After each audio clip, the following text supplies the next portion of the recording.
Sempena ulang tahun ke-6-nya, Air Selangor tampil menyemarakkan sambutan Hari Kebangsaan dan Hari Malaysia dengan kempen patriotik 62 air palang untuk Malaysia. Inisiatif berkenaan bukan sekadar berperanan dalam memperkukuh semangat perpaduan, malah menggariskan komitmen Air Selangor dalam memupuk kesedaran awam mengenai pemeliharaan sumber air.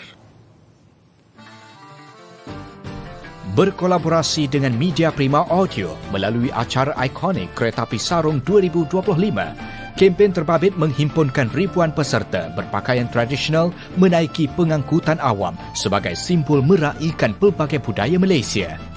Dia 62 balang air ini sebenarnya kita mengambil iktibar daripada 62 tahun penubuhan Malaysia.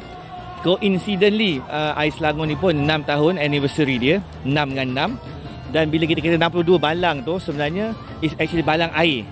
Dan asas utama minuman-minuman tertentu ini adalah air. Air ini adalah punca Air Selangor ditubuhkan.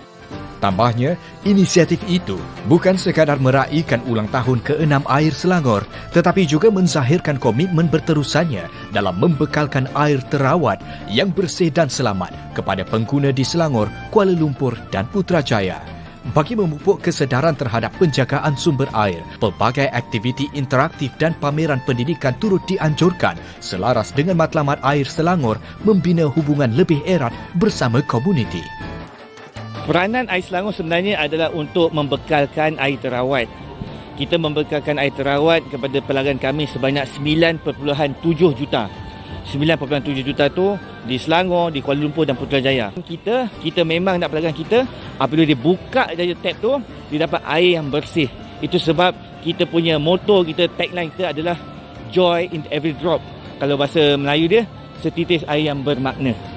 Untuk maklumat lanjut, layari laman Sesawang Tertera.